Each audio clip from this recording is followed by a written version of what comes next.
kana son farin jini dan uwana? To bari in baka sirri na farin jini wanda idan ka jaraba kakka yi da zuciya daya. In abin kirki na bada, Allah ya saka min da abin da na bada. Bai da wahala wannan iccen, Allah ya mutum fafiya albarka da asirurruka kala kala. Wannan abin shi zaka zo ka iba na tumfafiyan nan. In dai farin jini ne, ka san akwai mutumin da ke da farin jini, akwai kuma mai bakin jini, wanda wallahi ko zuwa zai guri zaka ga an ki yin accepting din shi inda ya kamata.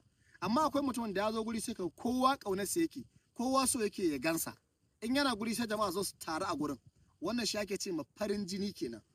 Wannan farantin fafiyar zaka zo ka iba kowace rana kuma kowane lokaci. In ka iba ka samu na iyayen da ya samu zaka ebe shi. Sai ka samu namijin goro guda 7 ka hada ka dake shi. Sai ka samu turare garan basa, sai ka cakuda, sai ka raka iba shi kana wanka. In zaka fito dan ɗebi kaɗan da Allah zama a ruwa, da turaren fa zaka hada duka wannan da goron ka cakuda, ka ebi kaɗan da Allah da in zaka fito kai wanka ka taho ka gani. Wallahi malam wannan sirrin farin jini ne na yankan shakku. Dan Allah yar uwata ki kare min kallo da kyau, na san zaki rike min addu'a in dai kin gwada wannan. Saurayin nan naki da ke rarrena miki hankalin nan, wallahi da kin gwada zaki carar da shi albarkan manzon Allah. Ka gwada wannan dan uwana, budura nan taka wata ke rarrena ma hankali. Ka je kofar gidan ta delayin kafin ta fito ka kira wa ki ta ki dagawa. Ka gwada wannan dan Allah ka taho ku fo eyes da ita ka ga yinda za a kare.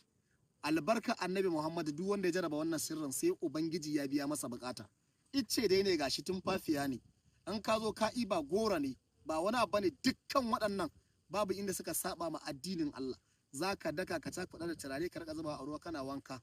Wallahi in dai kai wannan albarka annabi Muhammadu sai Allah baka farin jini ne yankan shakku ka jaraba. Sannan wannan din mace da take fama da rashin ni'ima da bushewar gaba tana cirar wannan tana sa a baki dan azumi ake yi, da na ci kun gani bai da wata matsala.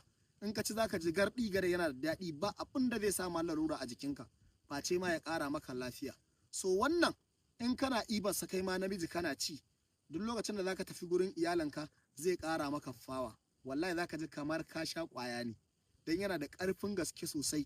Na ba ku dalilin annabi Muhammadu. Duk wanda ya ji daɗi ya yi sharing ya halifan fada addu'a. Sannan ina mai gargaɗin ku da akwai masu damfara mutane da sunana. In ba ni ka ji na faɗa nan ba ta da baki na ba, karka ɗau nan ba wani ka ce nan ba ta ci. Ina muku fatan alkhairi, Allah ya bar mu da annabi Muhammadu, Allah ya bar mu da manzan Allah, Allah ya bar mu da manzan Allah. Sannan akwai sabulu na jalabi, akwai na dafa'i wanda muke bayar da su, akwai hayaki kala biyu.